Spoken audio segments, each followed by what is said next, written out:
أنا مش هانسى الليلة دي أبدًا، اللي حياتي فيها اتغيّرت 180 درجة، واللي حصل لي كان أنا سارة، عندي 28 سنة، كنت دايمًا باحب أقعد لوحدي، كنت بامسك الموبايل وباقلِّب في الفيديوهات والصور وأقعد أضحك على كل حاجة تافهة، وأعيّط على حاجة كنت فاكراها تافهة، بس هي تافهة أكتر من الأولانية، وعمري ما سألت نفسي هو أنا باعمل إيه في حياتي، وإيه أصلًا المفيد اللي أنا باعمله في حياتي، من وأنا صغيرة وأنا عنيدة.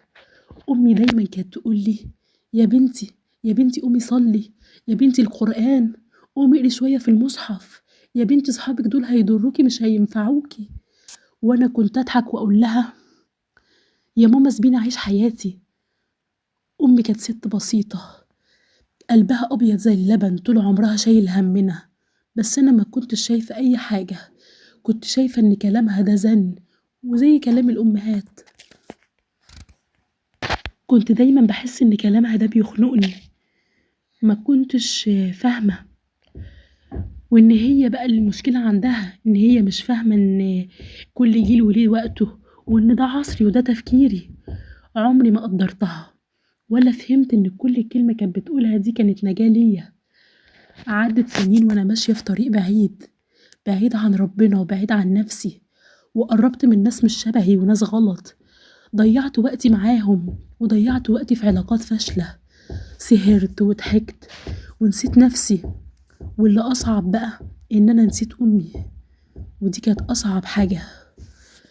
كنت عايشة معاها في نفس البيت، بس لكن بيني وبينها مسافات أطول من السفر، لحد ما في يوم إجا اللي ربنا امتحن قلبي فيه، وده اللي حصل، إن أمي تعبت جدًا، تعبت جامد وأنا كنت مشغولة، مشغولة بدنيتي وبخروجاتي، بصحابي ومكالماتي، ولمّا سمعت إن هي تعبانة رُحت لها متأخرة، شُفتها على السرير في المستشفى، والجيران اللي كانوا ودّوها، وملامحها متغيّرة، ووشّها مليان صبر، قالت لي بصوت ضعيف: "يا بنتي أنا ما كنتش عايزة أكون معاكِ طول العمر، أنا بس كنت عايزاكِ تسندي نفسِك بربنا قبل ما تلاقي نفسِك لوحدِك."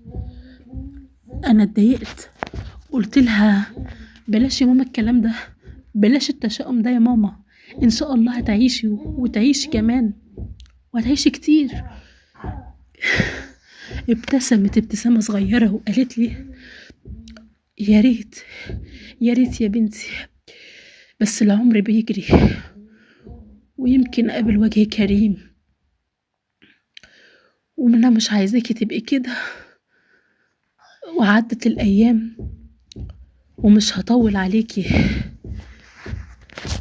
وفعلًا الكلمة اللي قالتها إن أنا مش هاطوّل عليكِ اتحققت، أمي ماتت، ماتت وأنا لسه بعيدة وأنا لسه في غفلة، ودموعي نزلت يومها مش بس من فقدها، لإن إحساسي إني كنت مقصّرة معاها للآخر، ولا كنت معاها في وقتها، ولا باسمع لها نصيحة ولا كلام، ورامية الحمل كلّه عليها.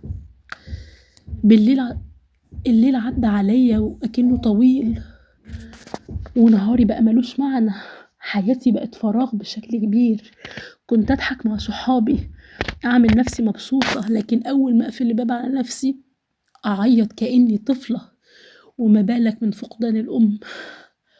وليلة من الليالي كنت نايمة على السرير ودموعي مغرقة وشي، ونمت في سريرها، وفجأة حسيت إني سمعت صوتها، والله سمعت صوت أمي كانت بتنادي عليا زي ما كانت دايما بتقول: "يا بنتي ارجعي لربنا." الصوت كان واضح كأنه جاي من جوه قلبي، صحيت مفزوعة ودموعي نازلة أكتر، قلت يمكن حلم، يمكن أوهام، لكن الليلة اللي بعدها سمعت نفس الصوت، وبعدها بكام يوم سمعت نفس الكلمة. أنا كنت مرعوبة، حسيت إن أمي لسه معايا، أو يمكن ربنا بعتلي رسالة بصوتها، وفي اللحظة دي بس حسيت إن قلبي بيتكسر. قمت من على السرير وركعت وسجدت لربنا وبكيت، قلت: يا رب، يا رب رجعني ليك، سامحني على كل اللي فات،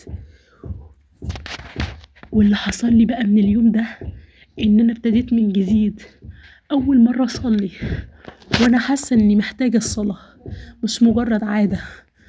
كانت أول مرة أمسك المصحف وألاقي قلبي بيسمع كلام ربنا كأنه بيتقال لنا.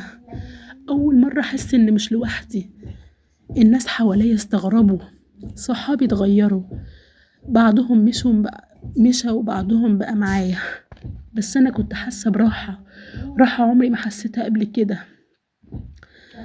وأنا بحكي لكم القصة دي عشان تعرفوا إن أنا عايزة أقول لكم حاجة مهمة قوي.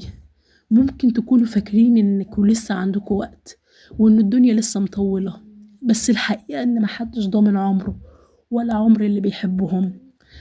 أنا رجعت لربنا بعد ما حلمت بصوت أمي، بس مش لازم تنسوا ولا تستنوا إشارة زي دي، يمكن تكونوا دلوقتي سامعينها من جواكم، إشارة صغيرة ربنا بيبعتها في كلمة، في موقف، في دمعة.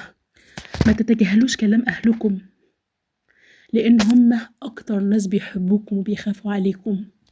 وافتكروا دايما إن العمر أقصر بكتير مما نتخيل.